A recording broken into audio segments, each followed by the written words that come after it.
What up, what up? Welcome to Electric Libertyland, episode number 181's pre-roll. I'm going to do two things here. Number one, I'm going to take a page out of John Odermatt's book, Host of Felony Friday, and ask you to give us a 5-star review, a little write-up on the iTunes, on the Stitcher, on all the different review sites. And if you do that, for us, to help us boost, help us get more listeners, it helps with the algorithms of getting us more listeners appearing in more feeds. You may ask me a question, and ask me anything. Unlike with John Odermatt, where it's going to be justice-related, anything's on the table. Yeah, whatever you want. Just make sure it's a 30-second answer that I can give you. I'm not going to go into a 20-minute explanation. I'm not going to do a bar talk segment on it, but something quick. So go ahead, give us a review on iTunes, on Stitcher, on whatever you're using. Greatly appreciated. And second thing I want to mention is that you can still get a discount by using the promo code LIONS over at NorthSpokaneCBD.com. So if you're aching, if you're paining, if you're having trouble sleeping, if you need some CBD products, check them out. Help us out at the same time. Good libertarian company and a good libertarian podcast. All right, let's get into it.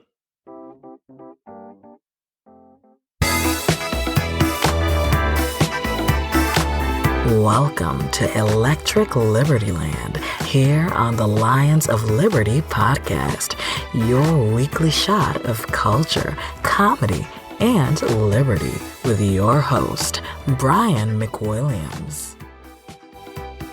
Hey, everybody. Welcome to Electric Libertyland, episode number 181. I am Brian McWilliams. Yes, here once again. This time I am El Solo after a couple weeks of having guests in. Of course, I had our fellow Lion, JB Lubin, in to discuss everything that was going on with the protests and race relations, and just to get a very deep perspective from him on everything going on in the world at the time. Now, of course, a lot of that has stayed the same, but a lot of it's changed, and I'm going to get into some of the more positive changes that have occurred legislatively, and some of the most negative things that have occurred, mostly that's culturally. But, starting off the show, oh, and also thank you, by the way, for listening to my interview, if you missed it, with CJ Hopkins last week, author and playwright. I had a fantastic time talking to him and really finding places where we overlapped and talking through places where we didn't, where we did have differences. And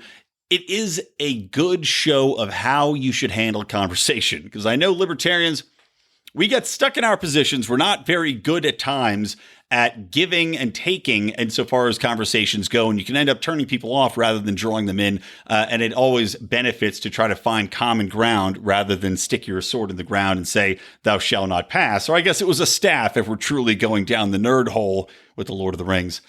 But I hope you enjoyed it. And if you did miss it, please go back, give a listen to that. A lot of people listening to that on both sides of the spectrum, too, which is great. This is why it's good to talk to people that are not on your side of the spectrum, because you can share these thoughts. Then they will listen. They'll bring in people from their side, too. You might find out that you have a new listener. You might find out you have somebody that's willing to look at your perspective where they wouldn't before. So check it out. Let me just tell you, I'm feeling a little...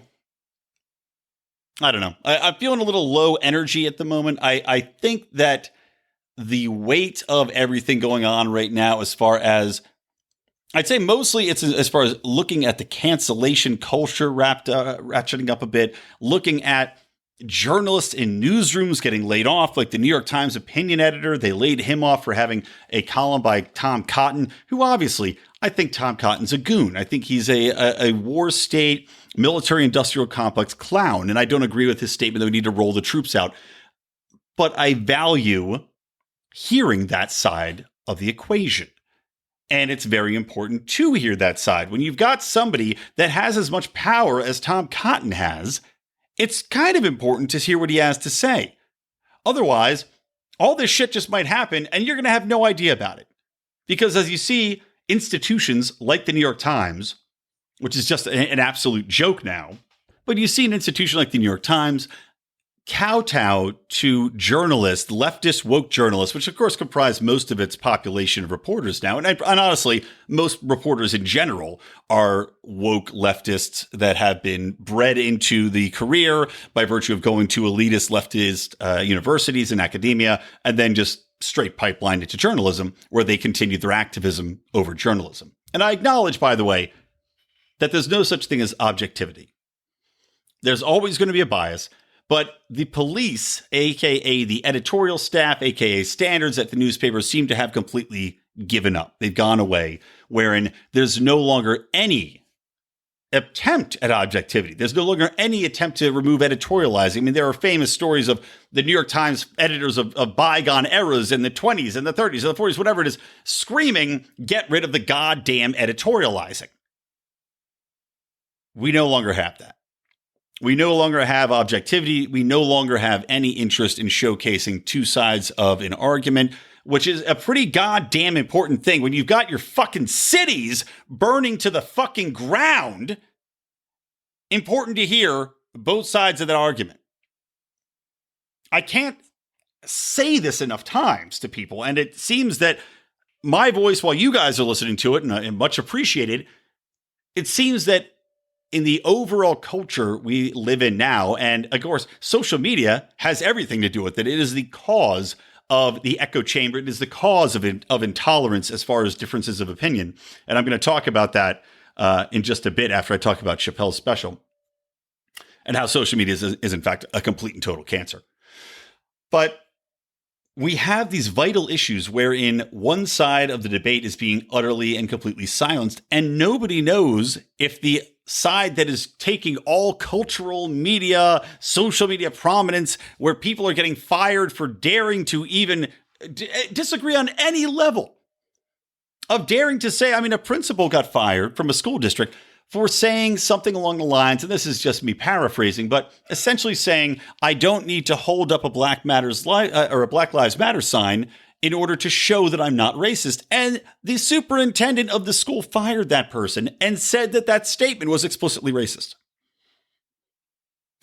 This is somebody that's in charge of schooling, of educating children, that has, number one, made an absolute presumption over a principle that I'm sure have known for years, but out of an exercise in self-preservation and an absolute virtue signaling, has fired somebody that I'm sure they know is not racist for making a statement that is empirically a fact.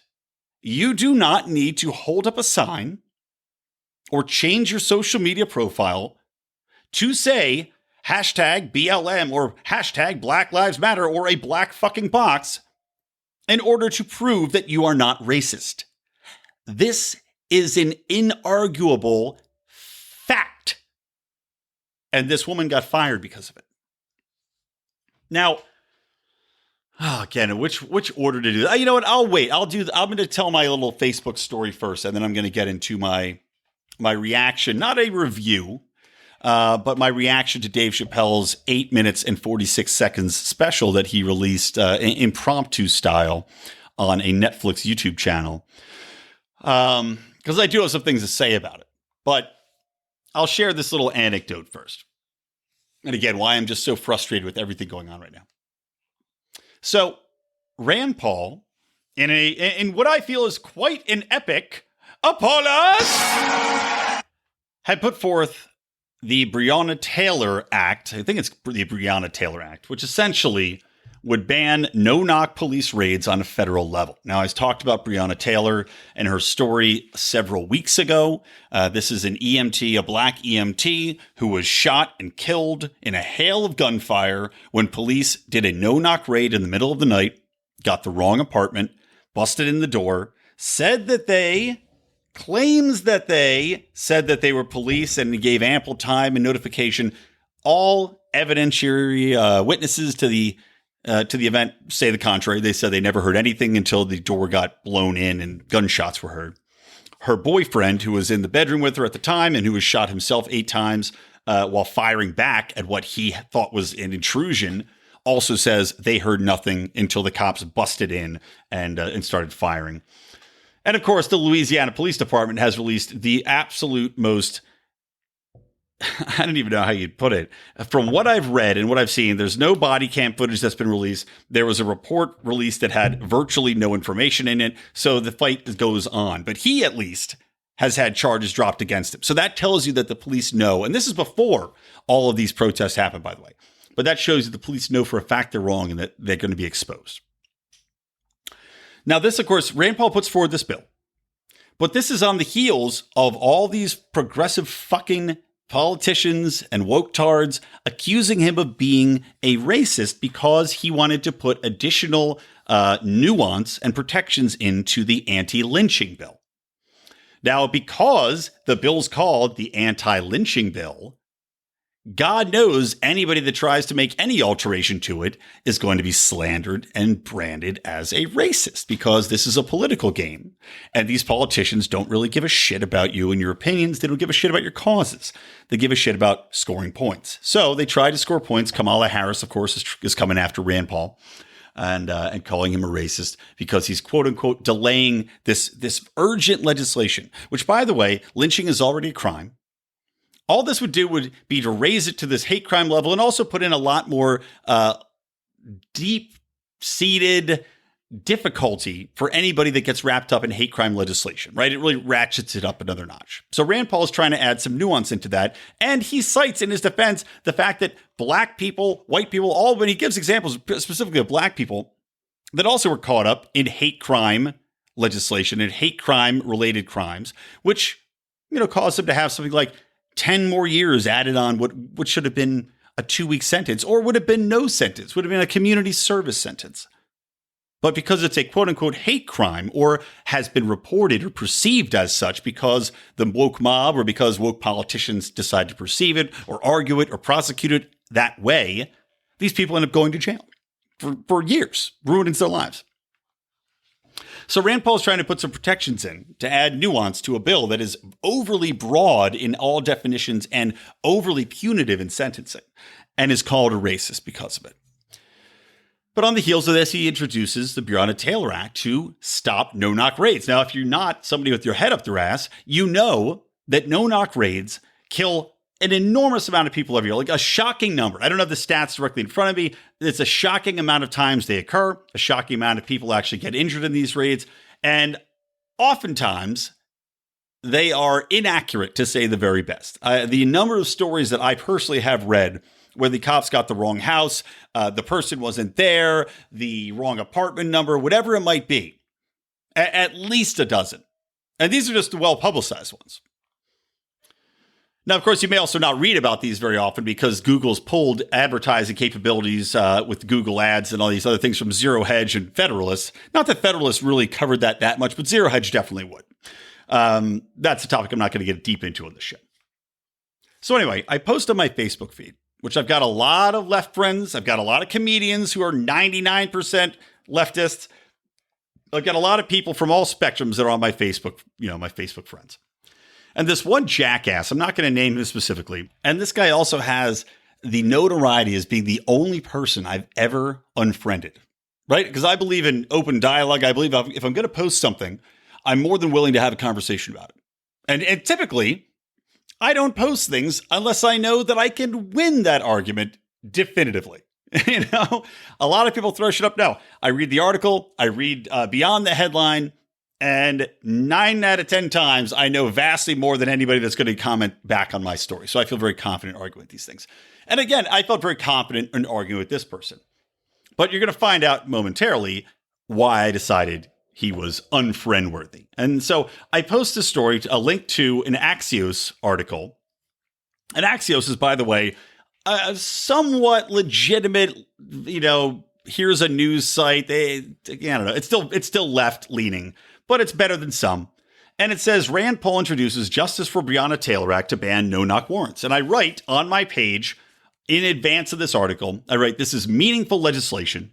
All the people calling Rand Paul racist for trying to add nuance to the anti-lynching bill, parentheses, to protect people of any color from broad hate crime sentencing, parentheses, are trying to score political points. All of you that believe them without looking into why or what he was doing should be embarrassed. Lynching is already a crime. No-knock raids are currently legal, deadly, overused, abused, unnecessary, and need to be stopped. So, quite a few people support that. But then, this asshole writes under it, right, and not addressing the actual post, not the fucking post that's there about this story, about this absolutely necessary legislation that affects people of all colors. And as I think I started to say this and I cut off. And if you're not an asshole, you know that A no-knock raid predominantly is going to affect somebody that's involved in the drug war. That's 90% of why they happen is the drug war. And guess who gets wrapped up in the drug more than anybody else? Oh, that's right. People of color. And predominantly African-American people. Or Black Americans, because African-American doesn't make sense, because not everybody's from Africa. So you've got Black Americans predominantly getting fucked by what should be an unconstitutional raid where they're killing people, where they're getting facts wrong, where they're busting in based upon a drug war which should never exist in the first place, right? So all these things at it. This clown writes under this post, how about for holding up the coronavirus bill, then later getting tested and going back to Congress with coronavirus, or getting his ass handed to him by his senior neighbor? That's what this jackass writes. And I respond to him with, I think, a expert level troll, which is, okay, how does that have anything to do with this post? Do you support no-knock raids? I guess you are anti-Breonna Taylor. Wow, what a racist piece of shit. Showcasing the ignorance of this man, showcasing how he's trying to attack Rand Paul for doing good by the black community, and he's just pulling shit because he clearly has a personal vendetta against Rand Paul. Right? And this is my fucking problem. And this is why I'm afraid of this asshole who, by the way, he posts all this dumb shit about Rand Paul siding with Trump on certain issues, right? And then saying that Rand Paul said something remarkably racist about Ilhan Omar, which again is bullshit from Vice. Some idiotic article, 5 reasons Rand Paul is a racist conspiracy theorist. Just like all sorts of these uber left postings, opinion pieces from uber left sites. And at the end of them, I told him, I said, look, man, you really have too much time in your hands. Get a life. And after that, he calls me a racist piece of shit. Is that too good? Now, I defriended him after that. I just said, okay, no more. I defriended him. I deleted his last post because I was like, this is too stupid. So I deleted that, unfriended the guy. And then I realized what I really should have responded with before unfriending him, just so he could have seen it, was, look, I already called you a racist. You can't, I already said no backsies. No backsies on that, bud. Playground rules. You can't stamp a double stamp. You can't triple stamp a double stamp, Lloyd. Lloyd, you can't triple stamp a double stamp. I mean, this is truly the last refuge of the idiot, right? I call him a racist because, by virtue of attacking a bill that would help black people immensely, doesn't that make you fairly racist? And going around to take your angle of thought, right? Not acknowledging any good that could come of it. And he comes back because the only thing he can argue back at me, unfounded, by the way, I have no racist history. I'm always on here defending and championing betterment for people of all colors. But because the government is so involved in fucking over the black community in so many different ways by virtue of these crime laws and asshole woke leftist policies, well, I'm on here defending black people all the time. I'm trying to fight for the cause more than almost anybody else on my Facebook feed. Doing a lot more than putting a black square up there. But of course, I am racist. Because I call him out on being a shitbag with an agenda against Rand Paul, too much time on his hands, and just trying to attack. Just unbelievable. But again, this brings me around to what I said earlier, how social media is a cancer. It is at this point unsalvageable. I'm on here for you guys. Literally. I am on social media at this point. The only reason I'm on social media at this point is so I can share pictures of my baby to my family members. I don't post them on my public feed. And once in a while to slang some jokes, but that I could easily live without. So it's primarily for you guys. It is as a vehicle to dialogue about the podcast. It is a vehicle to promote other things I'm doing. By the way, if you watch Bravo or TLC, if you're into trash reality TV like 90 Day Fiancé, if you're into trash reality TV like Below Deck Mediterranean or The Real Housewives, Odie and Rico and I have a new show spun off. If you're a Pride member, which you can join, little as $5 a month by going to patreon.com/Lions of Liberty. But those of you who are in the Pride know that we have a show called Degenerate Gamblers that is hilarious, where we talk about sports and gambling and stories and all sorts of assorted bullshit. Now, because there are no fucking sports right now, we decided, okay, we're going to start a little alternate podcast and spin it off and just for fun to give three drunk guys' perspective on women-centric, because typically these shows are watched predominantly by women and the men that they rope into it, but we're going to give our take on it. Three drunk guys, we bong a beer before every episode, and we're going to review these Bravo shows and give our commentary. We've had a great time. It's called Bravo and Beer, so check it out. It's on iTunes, it's on Stitcher, etc. Give a listen, give a subscribe. We're going to be recording episode 4 this Wednesday, and that'll publish Thursday morning. So anyway, I'm on here to promote that stuff and dialogue with you guys. And if not for that, I would not be on here anymore, because it's just there's no point to it. It's an echo chamber that brings out the absolute worst in humanity. And we're seeing that more with cancel culture as well. With these people getting fired for nothing. I mean, there's a story. I mean, and we're seeing this play out in corporate America. We're seeing this play out in entertainment media, like I said, news media. But what's problematic about this shit is that people view what happens as being said on social media, right, by this minority that has the absolute most ignorantly vicious opinion, but are so constantly loud and screaming and get amplified by the terrified mobs, because people go along with this because half of them are just ignorant. So they just go along with that without thinking about what's happening, the consequence of these actions, and what as a society we're giving up by making sure that people can't speak if they have a different opinion. And of course, the other half of them just go along with it because they dare not speak up. I mean, it is the classic phrase, like, Vin Armani was talking about it. He was just on Monday's show, really good show Mark did, former star of Gigolos on Showtime. But, it's the classic phrase where, the Nazis come for all these different people. I'm not going to bring up the exact quote, but what I'm talking about. They took out The Economist, and then they took out and then they took out the Jews. And then they came for me. And when they came for me, there was no one left to speak for me. So this is what we're seeing, as people are silent for fear in this economy, especially for fear of being fired, of being called out. And even I mean, Jesus Christ, I do public relations for a career. I have a corporate job. I get paid for that job. Fortunately, I don't work for a giant fucking monolithic PR company that is corporate America to a T, or is owned by some massive holding company that is going to happily purge me because I'm not that vital and they can hire somebody else, especially in this economy where people don't have jobs.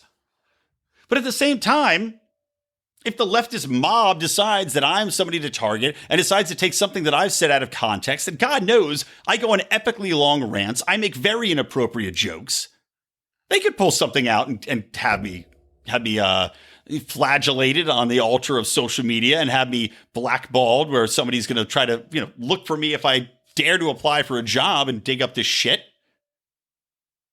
So it's a scary time. I mean, even coming into this podcast, where the reason I was a little down, I'm like, Jesus fucking Christ. If I say one wrong thing here and the wrong asshole finds it, what's going to happen? I got a kid to think about. I got a family. And everybody out there is thinking the same thing. Now, I'm not letting it stop me, obviously. But I can see a lot of people definitely would. And while I decry it, I can understand where they're coming from. I don't think that they should. I think that people need to en masse stop being the silent majority, as it's called, which I think is definitely going to come and play out in the voting booth. I mean, all of this shit going on, you're seeing a lot of mass protests out there. You're seeing a lot of people come out. You're not seeing the vast majority of people who are not out at these protests, who are not out there saying, yes, everything Black Lives Matter says has to be done and is correct. And we totally agree with the CHAZ thing. We totally agree with all these people getting fired. And we totally agree. No. You're going to see it in the voting come November. Just like with Trump, you're going to see a lot of people vote the opposite direction because they are now afraid. They're not only afraid because you're seeing violence in the streets, but you're seeing violence and carnage threatens to their employment on social media because of innocuous statements. They're seeing mass crowds of young people riot and loot and cause violence. Not everybody, of course. The majority of the protesters are peaceful people, but they're seeing young people take actions which they do not approve of. They're seeing young people, quote unquote, driving the car, or I don't know exactly how Chappelle put it, but it's a good segue into Dave Chappelle's special. So let me give a quick shout out to our sponsor, and then I'll be right back.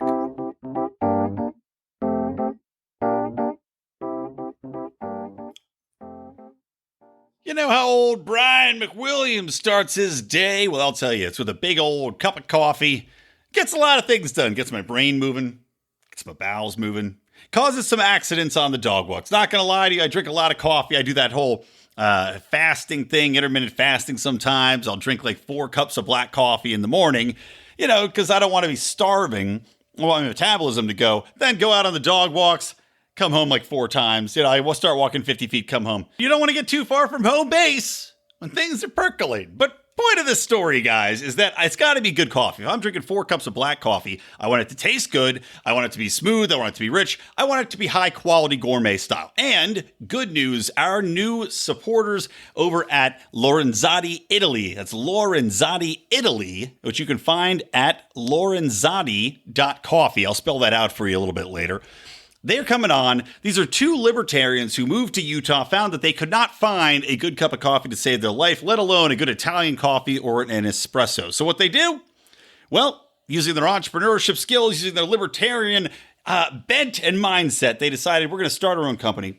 We're going to research these beans. We're going to source these beans. We're going to import them from Italy. We're going to make sure that we create this fantastic product that people are going to embrace. Not only that, though, but they're also working with the equipment. They're working with the machines. They're helping entrepreneurs that want to start coffee houses by providing financing, providing instruction on how to use them, how to create businesses.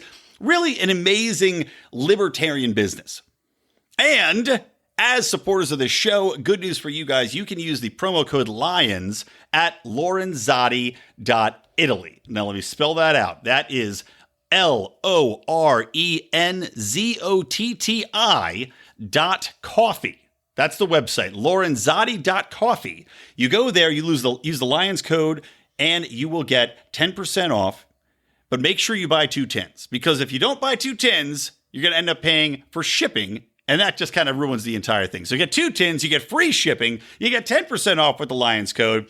And let me tell you, having just ordered it, it's delicious and also not that expensive. You'd think ordering this gourmet coffee, having it shipped to you would be expensive. It's not. It's the same cost as going to your local store. You're just getting better quality. So check that out. Help support a libertarian business. Help support our podcast.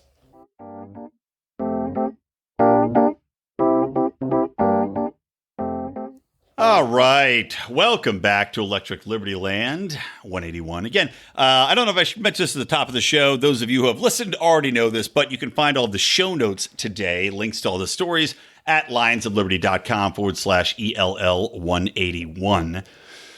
Okay, so coming back in, I want to talk about Dave Chappelle's special. Now, this was called 8 minutes, 46 seconds. As I mentioned, it dropped kind of unannounced. I don't think Dave Chappelle even knew he was going to do it. Now, you may have heard me do a review, well, not a review, a commentary on his last comedy special, which came out, which I thought was fantastic. And I will link to that show in the show notes, the aforementioned show notes, if you want to listen to that. And I'll say this, I'm a massive fan of Dave Chappelle. I think the Chappelle show was groundbreaking. I thought it was insightful. I thought it was hilarious above all, and really did an amazing job of finding culturally relevant social commentary and making it very funny, but very pointed. Very, very intelligent comedy. Now, this 846 that came out is not comedy. It is de facto not comedy. I would say there's 2 jokes in the whole thing, maybe. So to call it a comedy special would be very misleading. It is essentially Dave Chappelle voicing his frustrations and more or less just voicing his emotions and reaction and thoughts about the time being and after seeing the Floyd video, which is, of course, why it's called 8 minutes, 46 seconds, the amount of time that these cops were sitting with their knee on the back of George Floyd's neck. So I'll run through it, just a brief rundown of kind of what he did, and then I'll give you my thoughts on it. So Dave Chappelle talks about the fear of dying. You know, he was in Los Angeles before he moved. I think then he moved to New York, and then he moved. Now I think he's, God, I don't even know where, in the middle of nowhere somewhere. But he moved after being in Los Angeles for some time, and he was in Northridge for the Northridge earthquake, which was a very large earthquake. I was not here for it. It's before my time in Los Angeles. But from what people have told me, it was pretty horrific, absolutely terrifying, things shaking around like you wouldn't believe. And Dave Chappelle said he was absolutely terrified, for about 45 seconds sitting in his apartment. So he then parlays that into talking about how George Floyd lying there for 8 minutes and 46 seconds, knowing and thinking, I'm going to die, is pretty horrifying, as these cops stood around watching it happen, as people yelled at them for watching it happen, and how these cops could stand around with their hands in their pockets and not think that they would get the wrath of God coming in after them for doing this and for taking part and for not stopping it. And Dave says, you can't watch this and not be furious. That's what he thought. He says, anybody who watches this is going to be furious. And yeah, of course, they are. They have been. Universally. Everyone that has watched it has been angry about it. And he said that he is kind of getting pissed off because he was getting called out. I think he was watching Don Lemon on CNN. And he says, calling out, saying, where are the black celebrities to this? And he goes, better not mention me. And then he gets pissed off because they're saying that he should be out there, right? And he says accurately that celebrities don't need to be out there in front. Who wants to hear from a celebrity right now? Why would somebody want or care about their favorite comic after seeing what just happened? That this is about, quote unquote, the streets and the reaction there. He talks about Candace Owens' comments on George Floyd being a criminal, which of course is true. De facto, George Floyd is not a good man. The guy pointed a gun to a pregnant chick's stomach and threatened her during an armed robbery. An armed break-in. He's not a good guy. But as Chappelle points out, and of course I agree with completely, is that it doesn't really matter what he did to die like that at the hands of police. It also says that George Floyd, this is one of the few jokes in it, but he joked about that George Floyd could have kicked Candace Owens right in her stanky pussy. His words, not mine. Kicked her right in her stanky pussy, and it still would not have warranted it. He doesn't care if that's what happened. For him to die like that was still wrong. He then talks about Chris Dorner, who was an LAPD cop, former cop in the LAPD, a black guy, who had been executing a warrant with a white co-officer or a white partner, and he reported what he thought was excessive force. Now, what happened is that he went through the formal channels, and they fired him for reporting this excessive force. Then he went and tried to fight it every possible way to get reinstated. Didn't happen. And of course, Chris Dorner is the guy who was famous for going out and killing police, including gunning down 2 cops in their cars. Of course, the police response was absolutely mad. They went and shot up 2 innocent Asian women who were sitting in their car that happened to look kind of like his truck. And they just opened fire on these 2 Asian women in their car. Again, a completely disproportionate response. But he also wrote a manifesto in which Dave Chappelle is mentioned. And he calls Dave Chappelle a genius, and also another kind of funny line. He also called Kevin Hart, and he said he's a Kevin Hart fan, which Dave Chappelle shook his head at. But he said he's going to wage asymmetrical war on LAPD and their families, killing these cops. He killed one cop's daughter, which I feel is pretty horrible, of course. And the police department knew Dave Chappelle was coming to, I guess, perform at the Grammys or something, and they said to him, hey, don't come. This guy mentioned you in the manifesto. And Dave Chappelle replies, well, whatever. He likes me. I'm still going to come. Long story short, 400 cops find out this guy's in Big Bear. They go and surround it and then just, make Swiss cheese out of the thing. Just go and kill him with excessive, belligerent force. And of course, the response is, why would they go out of their minds? Why are so many cops there to kill this one guy? And it's because one of their own was murdered. So he says, how do they not understand the reaction then from Black America when they see somebody like this on video get killed in this manner? And of course, he doesn't say this exactly, but to extrapolate on that, of course, having seen the way that Black communities are in fact over-policed, having seen the way that Black people are treated, how they're pulled over more often, how there's more arrests, how there's more harassment, how the stop and frisk was primarily targeted at Black people in New York City and other cities, etc. He talks a little bit about LeBron James being the whole shut up and dribble thing with Laura Ingraham. He also uses the phrase bitch to talk about Laura Ingram. And he says that he uses bitch all the time because it's, quote unquote, it's black.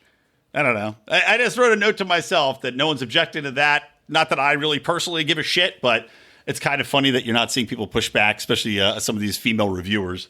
Just roll with it, I guess. Nobody knows what they're being canceled for these days. He talks about Eric Garner. He talks about Trayvon Martin, Dylan Roof, which I don't know. I would personally thought Dylan Roof being included was a little bit ridiculous. An insane racist. There's always going to be insane people out there. There's always going to be insane racists out there, no matter what you do. I can't really I don't know. I was confused by the inclusion of that. I know he shot up a church. I know there were black people in the church, but it just seems strange to include it in the list. But he also talks about John Crawford, a guy that I guess he personally had some affiliation with, who got shot the same week. Same week Michael Brown got shot. Of course, the Brown story was the one that got all the play, but he said that John Crawford was a great man. Talked about Philandra Castile, etc. He also talks about how former military black men, black cops that were former military were people that had taken actions to fight back, including, I guess, Chris Dorner was former police. Says that, if they see these people, these military trained professionals that go into law enforcement and then see their countrymen being killed, why wouldn't they fight back after seeing that? And then he talked about the SNL skit that he did, or at the end of his SNL skit, because Chappelle was on SNL shortly after doing a special. And he says that at the end of the set, he talked about how few black people were invited to the White House in the past, how Frederick Douglass was first, and then nobody else was invited until Roosevelt was in office. But he says he was wrong about that. Woodrow Wilson received delegates from South Carolina. A rich black man was lynched there, basically out of fury by the white populace that a black man had overtaken them in wealth and status. And I guess Bishop William David Chappelle led that delegation to the White House from South Carolina, who was related to Dave Chappelle and was a man who was a former slave. It's pretty interesting.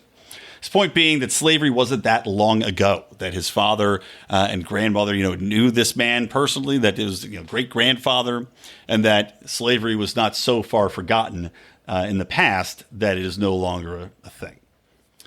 He wraps it up by saying that he didn't feel he needed to speak because he knows what he's seeing and he trusts the youth, right? He's speaking out now, but he says he doesn't really need to speak because he knows what he's seeing. He sees that the youth have taken it and, quote, the youth are driving the car and he's happy sitting in the back seat. And they are, quote, excellent drivers. Now, this is where I really take umbrage with the special, but I'll finish this up. He says that we have to keep this space open for civil discourse. I believe he's referring to comedy in regards to that. And after that, it's just rat-a-tat-tat. But maybe he's talking in a broader term that people need to be able to discourse in public. And perhaps in a slight way, he's talking about cancel culture. Now, here's my response to this. That was as short as I could sum up a 30-minute special. Here's my response. As much as I love Dave Chappelle, I'm reading reviews for this that, and they said it's not a comedy special. It's not. But of course, it has 100% on Rotten Tomatoes, whereas his special had something like 3% for a long time because all the woke leftist reviewers were shitting all over it, even though it was a hilarious special and really took on some very powerful and important topics in a humorous way and from an intelligent perspective that did not toe the line of Democratic talking points. So what do I make of this special? If I'm being perfectly honest, I was a bit let down by it. I expected more, I guess. And I know this is not a finished product. His last special was a finished product. It was tested material. This was more raw. This was coming from a notebook. This was him just voicing frustration. I get that. At the same time, he talks about not wanting to speak up and why should he now? And then he comes out and does this. So clearly he felt it was ready to be shared on some level. I don't know. For me, it seemed like he was upset, and I understand why. It seemed like he was voicing frustrations with the system. Of course, we can all understand that, but there wasn't anything within that I found particularly grabbing. And people are talking about this sermon as though it's the next great thing that everyone must watch. I know I had some of my friends ask me, "Oh, did you watch it yet?" I don't know. I expected more. I really did. And that's probably because of my level of respect for Dave Chappelle. I do view him as a genius comedically, and I view him as a very intellectually honest and enlightened person. So for me, this was pretty much, I get you're upset. I understand where you're coming from, but it wasn't anything that special. I feel like almost anybody could have said it. I know it's more powerful coming from a man like Dave Chappelle, but at the same time, we already have this movement going. We already have these marches. We already have things in full swing.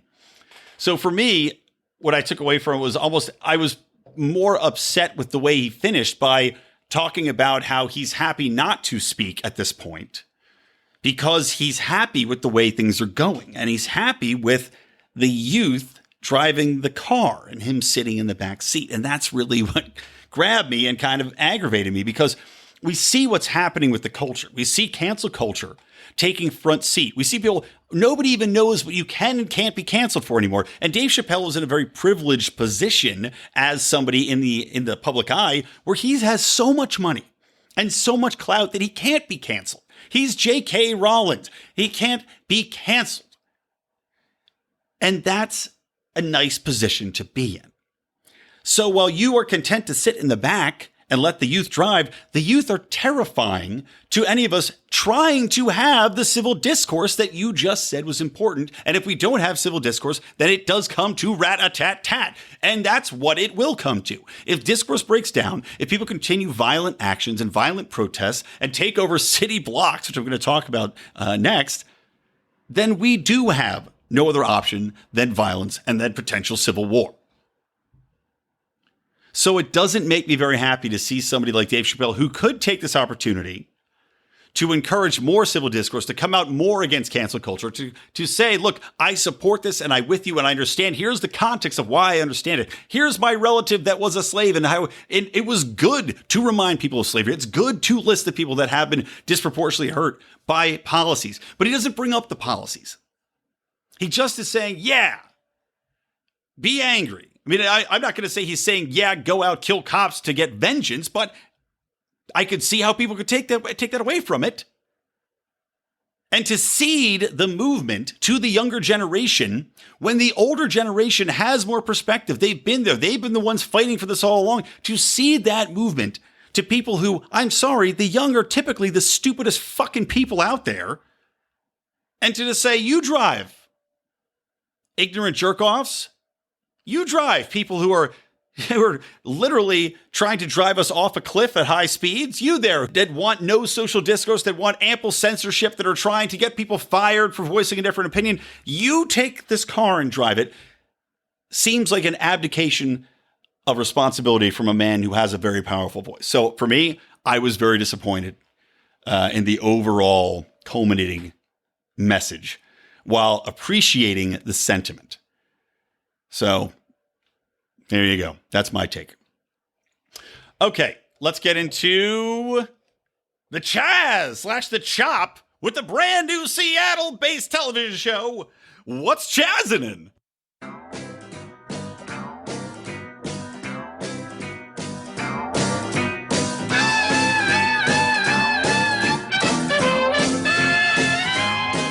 Oh yeah, the new Seattle-based comedy, What's CHAZ-zening? Or what's chopping, whatever you want to fucking call it. I'm not sure what the CHOP stands for, and I'm not going to look it up. I know CHAZ is Capitol Hill Autonomous Zone. I don't know what the other one, Capitol Hill Occupied Place? Is that the CHOP? But talk about a fucking comedy playing out. It's comedy and tragedy. It's literally two sides of the classic thespian face mask watching this shit play out.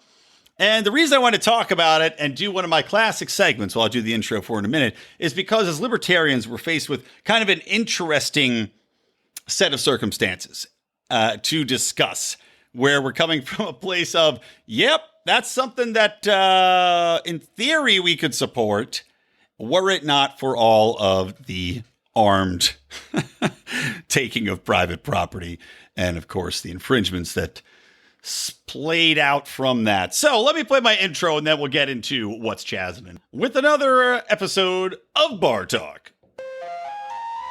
Cliff, explanation please. Now how do you know he has one? $5 says he does, 10 says it's a doozy. Maybe it's severe talking, Marge, but you got a butt that won't quit. They got these big chewy pretzels here that are all you guys with beer. You know, $5? Get out of here. Oh yeah, Bar Talk, where I break down a complex topic for you so that you can talk about it at a bar and hopefully not sound too bad or too drunk or make too many enemies.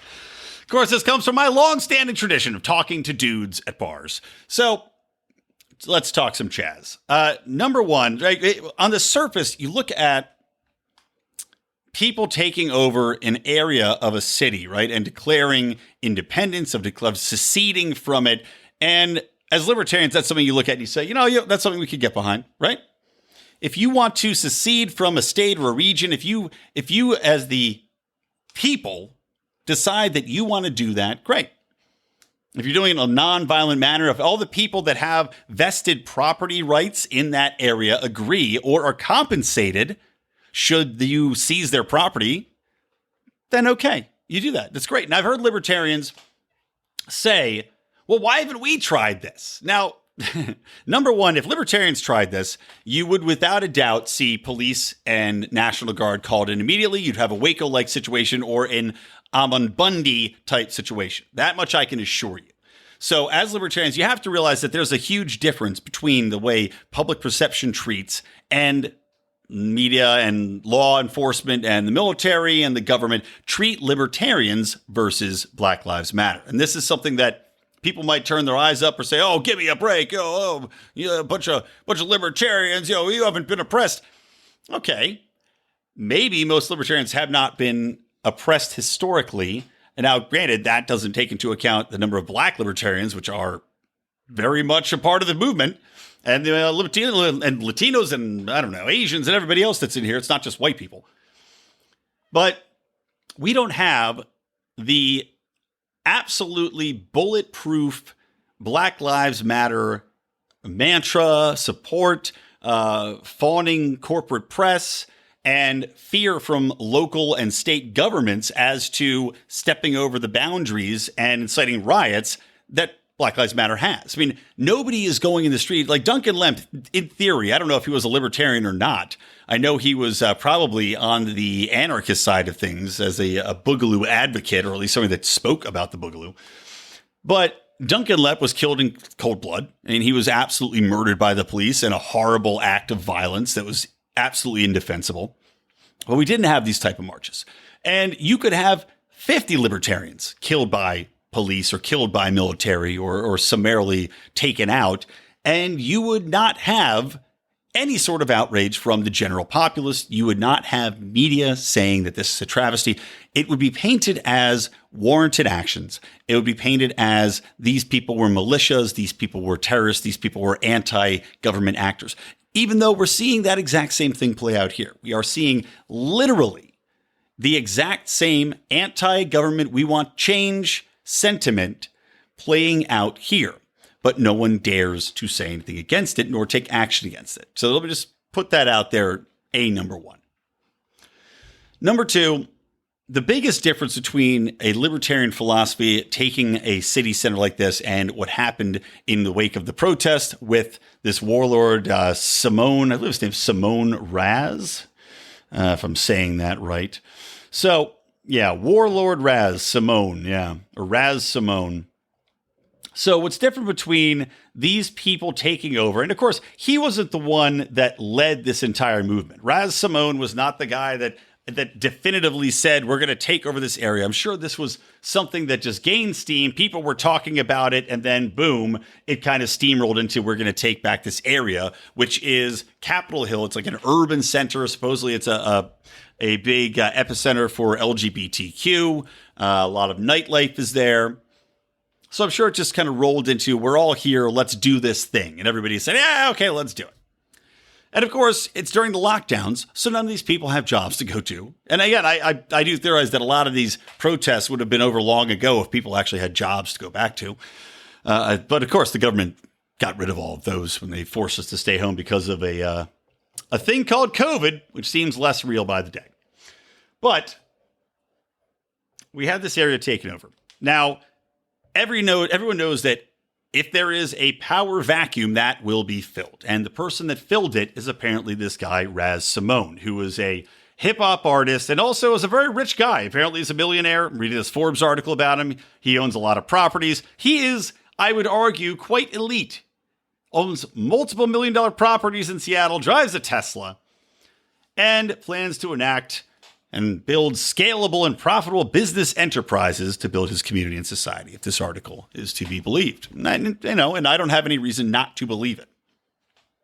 Some of the things that he wants to do, we can get behind. I mean, he does not want to completely destroy and defund and eliminate the police. He wants to instead, it says change it, reconfigure it, which is pretty much in line with what a libertarian perspective would be. It would be to defund the police entity as a state level and instead hire privately contracted security firms to come in and police it. Now, of course, that's not what has happened in the CHAZ zone. What has instead happened is that they have armed men that have created essentially their own military force that are now policing it as though it were a military dictatorship. Now, he won't call it that. And of course, they've got a community group. I'm sure they have some conversations, but we are seeing some direct reports from within there saying that there's been violence enacted, that they violently stopped somebody from graffitiing over, it's supposed to be this free zone, but graffitiing over something with another graffiti marker and, kind of beat that guy up.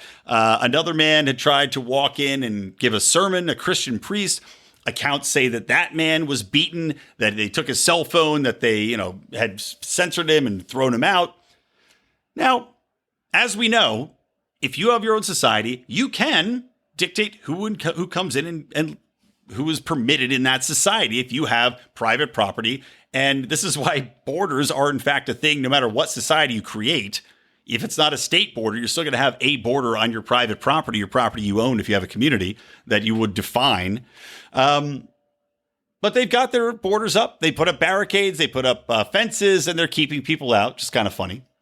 Just sitting that these people would call for open borders, but have put up borders. But we do see that they're using violence against those which they feel don't have their shared views. Now, CHAZ-zening has said in this article that he goes, I've seen 5 times somebody drive up in a car and shoot one of our black men. That is bullshit. There's no way in hell that happened. We would have heard about it in the media. He's just blowing smoke out of his ass.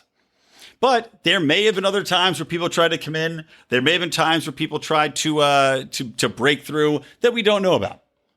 I'll give him that. The problem here, though, is that the people within this CHAZ community, the people that are probably too scared to speak, are now forced to live with hundreds, if not thousands, of people that were not part of their community, that have now become part of their community uninvited, and they have no power to force out because they are under, as I said, essentially a military dictatorship by the people that are armed. And of course, these people, not having full access and free access to firearms, have little recourse to defend themselves or to take up their own rebellion or force these people out of their area to take it back. And I guarantee you, not everybody there is happy with thousands of people coming in, camping out, wrecking the parks, tearing shit up, hilariously trying to build a garden because these people are under the delusion that they will be staying there for a long time. I can promise you this is not going to be the case. Whether on a federal level, Trump takes action with the military, which I could see as a definitive possibility. Because it seems like right now the mayor has no interest. This is, Seattle's mayor is a dipshit, as most of the Seattle leadership is. So he doesn't seem to be taking action. And within the guidelines of what you think, these people are essentially hostages to this warlord, and the local government's not going to help. So I could see Trump taking action. But that is really the difference. When we talk about this as libertarians, the lack of ability of these people to protect their private property, to define where and what they want as a community in light of thousands of interlopers that are armed and that are controlling everything they do. So that's the big issue we have. And if this was going to be done in a libertarian way, how would it happen? Well, number one, you wouldn't take it by force. You would have to have consensus from the people, or you'd have to compensate them. Right? There's no way you could just take the zone over and order people to stay, to do and live how you want, to allow people to leave and exit. Because again, these people control the borders. They've essentially created a terror or a hostage environment wherein even people living there now are going to have to show papers or show proof of it that they go in and out. If you get mistaken for identity, you may not be allowed in. Maybe this escalates to the point you get shot. There's a lot of danger involved here. So in a libertarian society, this would only action by buying people out, or by having voluntary agreement as to we will create this, everybody here is bought in, or you make agreements on a person-to-person level with the communities that don't want to be involved in that. And that would involve either personally buying out their private property rights or making some sort of arrangement with them with free transport or free ability to travel in and out of the zone, and some sort of other condition wherein they are taken care of, their livelihood is protected, their private property is protected, and having some sort of agreement or force come in, though, that is not a military dictatorship. This man talks about how he wants to have the police department be a different sort of arrangement, but You're telling me with all these millions, with all these people that are there, all these people just hanging out, they can't culminate their money together and bring it in to hire a security force that would be more accountable, that would be more professional than just a bunch of jerk-offs walking around with AK-47s and pistols and yelling at people for graffitiing wrong? In a libertarian position, there would have to be a contracted security force coming in there. No one person, no one force would necessarily be trusted to handle that duty, especially in something that occurred this quickly. You have to have some sort of agreement, a stated set of rules that need to be abide by, that other people have agreed on in advance to incorporating or setting into place some sort of security measures that do have deadly force behind them. So at the end of the day, as libertarians, if somebody asks you, what do you think about CHAZ? We have to emphatically reject this type of action. Not because we don't oppose the government, not because we don't oppose the police and the actions they've taken, but because, above all, libertarianism believes in property rights and protecting those rights. And the people within that area had no say as to the invasion and the hostage environment they have now been placed under. All right. Hope that wasn't too long. There's a bar talk for you. Cliff, explanation, please. Now, how do you know he has one? $5 says he does, 10 says it's a doozy. Maybe it's severe talking, Marge, but you got a butt that won't quit. They got these big chewy pretzels here that are, oh, you guys with the beer, you know, $5? Get out of here.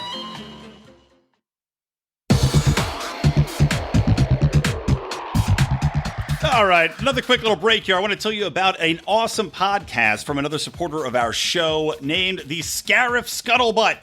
I know, it's a strange name, but sometimes that's good. Sticks in the mind, sticks in the craw. So anyway, when you're not listening to the Best Libertarian podcast, there's some other things out there. I know a lot of you are into sci-fi. I am into sci-fi. I do enjoy Star Wars, and this is a no-shill Star Wars podcast. So they talk about everything from the books to the movies to television to video games. They do deep dives into the saga, not just skimming on the surface to really get in there. Get into whether or not Luke and Leia secretly boned, you know?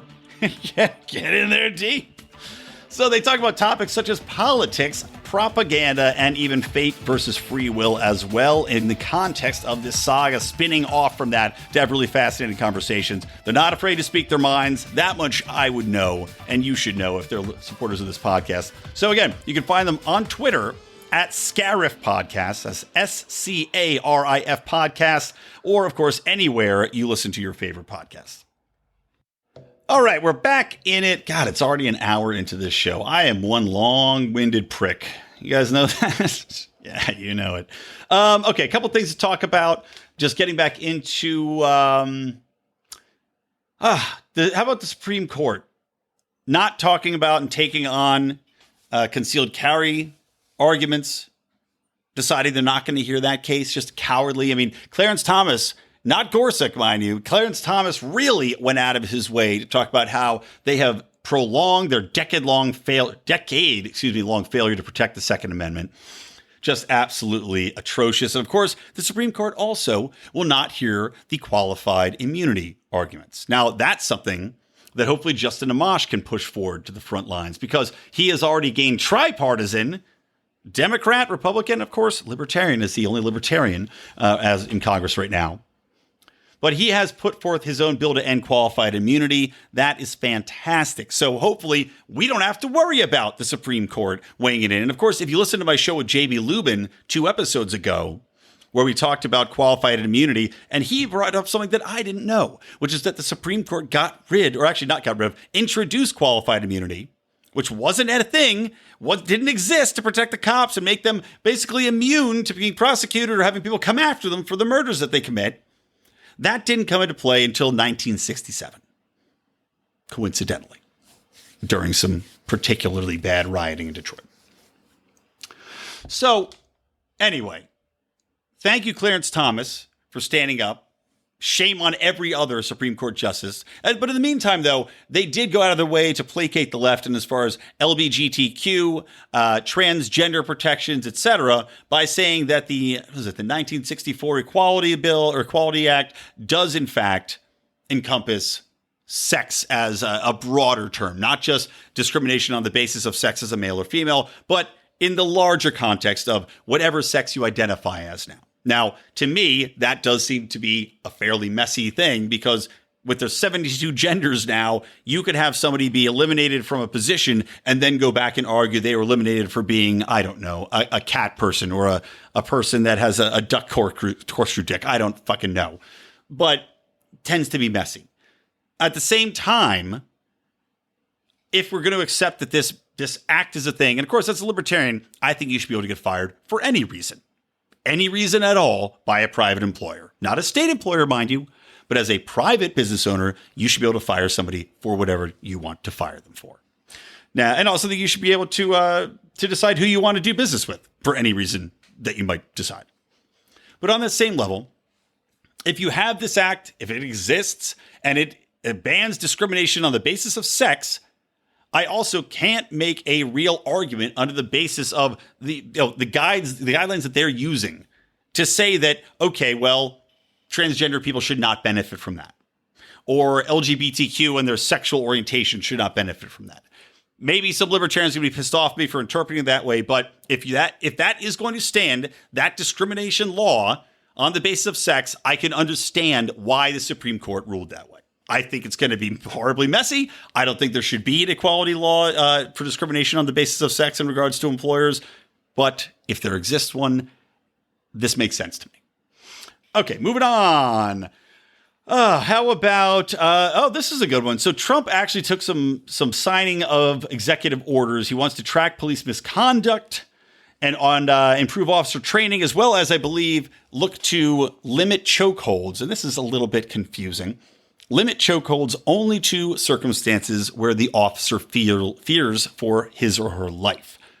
Again, that comes down to a very subjective point of view, doesn't it? Because one could argue that an officer might always fear for their life. I mean, again, talking about in the past, going up to a car, if you're a cop and you're going up to a car and it's got a black guy in it and you have a predisposition because of the crime rates for black Americans to say, okay, well, I'm at a greater danger here.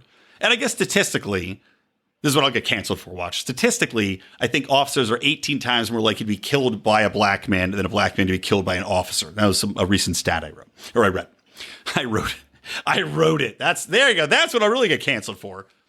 But no, I'd read that recent stat. Now, again, caveat, and I argue this in the past shows I did, this is with the knowledge that, of course, there's over-policing in black communities. The drug war is active in black communities. Police and black men view police as the enemy for very good reason because of over-policing, because of the fact that they can go to jail so easily, because of the harassment. So again, this goes both ways.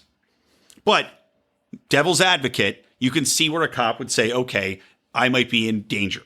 So they may be saying and make this argument in court. Their argument would be, oh, I was in fear for my life, so I felt that I was entitled to use a chokehold. This is why stuff like this, putting these caveats in there doesn't make any sense. You either can or cannot do a chokehold. If you can't, that's it. Oh, another thing he did, though, I do like this tracking police misconduct. This is something that's been very controversial, very hard to do. New York kept all of its police misconduct secret. There's a notorious police secrecy law in the New York legislature to protect cops from people finding out what their past misconduct reports were. So that is a great thing, finding out which ones are the bad cops, being able to find out what they've done, be able to use that to try to get them removed from their positions. Flash forward, different topics. Sorry, I was running through these now because I've been talking too long and I got to wrap it up because it's getting too late. India and China got into a big fight on their border between, so basically, context for this, the border between China and India is disputed. There's never really been a solid agreed on demarcation line. And so what they do is they just keep putting troops on the border. And then they set up a little across the border and they set up camps and tents there, which the Chinese have done. And, turns out that when you have heavily armed people that are kind of on edge, that have kind of been poking at each other for decades, sometimes people get shot. So that escalated over this past couple of days where 20 Indian soldiers were killed, including the commanding officer in that region. And something like 43 People's Liberation Army, the PLA is what the Chinese calls their military. Some 43 people are reported dead on that side. Now, these are two nuclear armed countries. I don't think considering China's position right now globally, how people are blaming them for this virus, how people are trying to sue them. If they got into a real war with India, I doubt it would escalate to any sort of nuclear conflict, because I don't think anybody's ever going to use nuclear arms unless they're absolutely pinned against the wall like a North Korea situation would be. But the world, I think, would come after China. It would be a perfect excuse to knock them down a peg, and I think that a lot of countries would look at that opportunity to back India quite heavily. So hopefully that doesn't happen. Another interesting circumstance right now is I talked about I think 3 weeks ago now, time is flying with all this news coming out, the fact that Israel had been attempting annexation of Palestine. This is under Trump's plan, right? This great plan that would essentially give away Palestine, give away their security, and let Israel come in, be the occupying force, even more officially, take over that region, police it with their military, and have these people have no say about it, and basically cede their private property rights. Basically, it would be the CHAZ zone for all of Palestine, with Israel controlling the borders and the people of Palestine having absolutely no say in the matter, because the U.S. is backing it and Israel has all the armament and the military and vastly more resources. Of course, the United States provides them with vast military resources and money. So Palestine says it would declare statehood if Israel attempts annexation. Of course, I would too. I would too. And Israel's high court, in a rare moment of clarity and a rare moment of moral justice, I would say, or moral clarity for anything coming out of Israel from a state level, their high court has struck down the West Bank land grab as unconstitutional, which is interesting to say the least.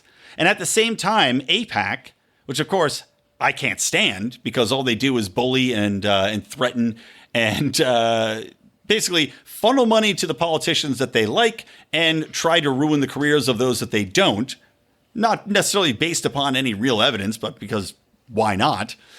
They have told U.S. lawmakers that they won't push back if U.S. lawmakers criticize annexation. Oh, yeah? Oh, thanks, AIPAC. Lawmakers can criticize the U.S. giving tacit approval for a country to basically illegally on any national stage take over a fucking country? Oh, wow. Thank you so much. Oh, talk about winning over my heart. It took them a while, but there you go. AIPAC really came through for me there, guys. They were all along. They were great guys. Jesus Christ. The fact that they feel that they need to tell lawmakers that it's okay to criticize them tells you AIPAC has too much power and how cowardly our lawmakers are. Next thing, ex-CNN anchor Soledad O'Brien said that a network executive told her to only have the, quote, right kind, unquote, of black guests. And she was talking about having a Roland Martin on the show that got kiboshed. Only leftist black voices on CNN. No surprise there. Another thing. Oh, here's the idiots of the week. Number one, HBO Max pulled Gone with the Wind. Of course, a multiple Academy Award winning film. I've never seen it. I'd like to see it now because honestly, I never had that much interest in it. I was like, okay, I know it's supposed to be this Academy Award winning classic. I don't know. It's during the antebellum South. I don't have that fascination with antebellum South to go back and watch it. I'm not from the South. I don't really give a shit about a love story in the South. But of course, slavery is happening during this time. And they feel that people felt the way that it's portrayed, glorifies the antebellum South and glorifies slavery. So the answer to that was for HBO Max to pull it off its channels and for people to try to get it boycotted. And Queen Latifah, of course, the great intellectual mind of Queen Latifah, has said that she doesn't want it to ever come back. This is the kind of censorship and idiocy I'm talking about. Now, Queen Latifah is older, right? Queen Latifah is not the younger generation that Chappelle is happy to get in the back of the cab and let them drive.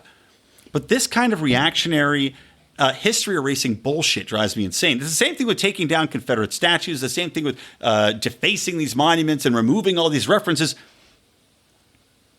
If you don't have historical context, these things can happen again. You need to be reminded. I mean, just again, on Monday's show, Vin Armani was talking about how the survivors of the Holocaust are dying off. And I know this particularly well, having worked with an organization that found survivors and witnesses to the Holocaust that took place outside of Auschwitz, where they went through the countryside and Nazis killed Jews in small towns throughout Eastern Europe. And they buried them in mass graves. Horrible, horrific stuff. That organization is at a turning point because the survivors and the witnesses are dying off. There's no one to tell this story in their own words to remind people of this. Now, hopefully, the Jewish community can keep this going and keep this alive. But there is that danger that it can go away and people will forget. And what happens when these generations die out, when you remove these monuments, when you take them down because slavery, we can't look at a thing that is related to slavery because, triggered. When you take that shit out of conversation, when you take it out of the public eye, and you pretend that it never existed, and you say, okay, well, it's all gone now, it's all better now, we don't have to think about it, we don't have to talk about it, lost in the sands of time, that's when it can happen again. These people want us to have this conversation right now. Nickelodeon forces children to watch a black screen with I can't breathe flashing on it and heavy breathing because these kids need to have the conversation now. But at the same time, these same people want to make sure that we don't have this conversation at any point in the future, let alone let people be reminded of the fact walking around a park because they don't want to talk about it. Just seems a little bit hypocritical. So now, anyway, Gone with the Wind's back. I guess they inserted some black philosopher or something like that to give a speech in front of the movie, which hopefully you can fast forward through. But it's just idiotic. And censorship of any kind is idiotic. The 1984 style history erasing, history altering mandate that is taking control of entertainment and culture is sickening. I mean, it is literally book burning. It is literally the doublespeak. It is double plus ungood to do this. And we're seeing it happen with accelerating speed. And the final thing, a California man, a Mexican-American man, who worked for the San Diego Electric Company, I believe, or San Diego Power and Gas. He was at a stoplight, and he's got his hand out the window. And you know how 4chan had conned the left into believing that the OK symbol was a white power sign? Which, by the way, if anybody out here doesn't know this already, it was a prank created by 4chan that the media bought hook, line, and sinker. The okie dokie symbol is not a white power symbol. It never has been. In fact, the only way it could have become one was the media running with the story to the point where young, stupid white people, or young, stupid whatever people, I don't know, some white supremacists aren't white, which is bizarre, but young, stupid people saw the story, teenagers, and then got pissed off seeing all this other coverage and the media constantly telling them that they're evil in the world and that they're to blame for all of the ills of black society or any society. And they started adopting this stupid OK symbol, which, of course, only I grew up knowing OK, and I just used it. Actually, I used it and then thought to myself after I did it, oh, shit. But I was at Costco, and I'm walking in, and this black couple's walking out, and I was like, hey, is it super crowded in there? Because the lines have been atrocious. And they were like, no, it's fine. I was like, oh, okay, cool. And I flashed the OK symbol and I kept walking. And then I was like, I wonder if those people were brainwashed into thinking that I'm now racist. And I was trying to white supremacize these people with my hand gesture.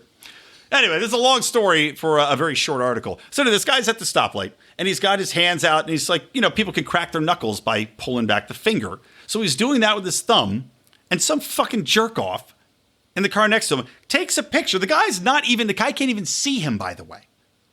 He can't even see this asshole in the car. But the asshole in the car sends a picture of the guy cracking his knuckles out the car window, saying it was a white supremacist OK symbol, sent it to the fucking San Diego Power and Gas Company, and got him fired. That's the level of hysteric douchebaggery, idiocy, ignorance, and vindictiveness we're dealing with right now. This is what Dave Chappelle wants to give over. This is what he wants to allow the people to drive the car. And that's why I can't come away from that special without a sour taste in my mouth. And as pretty funny, actually, I'll give him a shout out because he was dead on right in response to this piece. But as a oft commenting supporter of the show, Justin Haar has pointed out that he lost sympathy for the guy when he read this quote from him. Quote, Cafferty told the outlet he was proud of San Diego Gas and Energy for taking allegations of racism seriously, but wanted to return to work. Which, as Justin accurately points out, tells him that if this had happened to someone else, he'd approve of them being fired. Very good point, Justin. So while I still oppose it in every way, this guy, much like the oft-mentioned quote, would not have spoken up while they took away every other person, and then no one would be left to speak up for him. All right, that's going to do it for this show, guys. Hopefully I'm still here, have a job, and don't get canceled for daring to speak out on any of these topics today. So, I want to remind you, I mentioned it already, but do check out the Vin Armani interview, marked it on Monday. Really, really enjoyed that interview. And Vin just moved to Saipan. I wish I knew when he was here in Southern California. Would have loved to have gone and grabbed a drink with the guy. Seems like a fascinating individual. A philosopher turned gigolo, turned TV star while gigolo, turned libertarian businessman and entrepreneur. Pretty fascinating.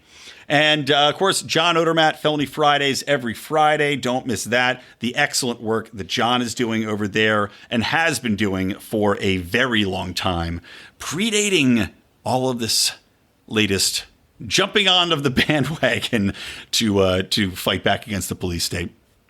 And, of course, I'm here every Wednesday. Your favorite. You know it's true. All right, guys, from me, Brian McWilliams, from the Lions of Liberty and from Electric Libertyland, always stay plugged into Liberty.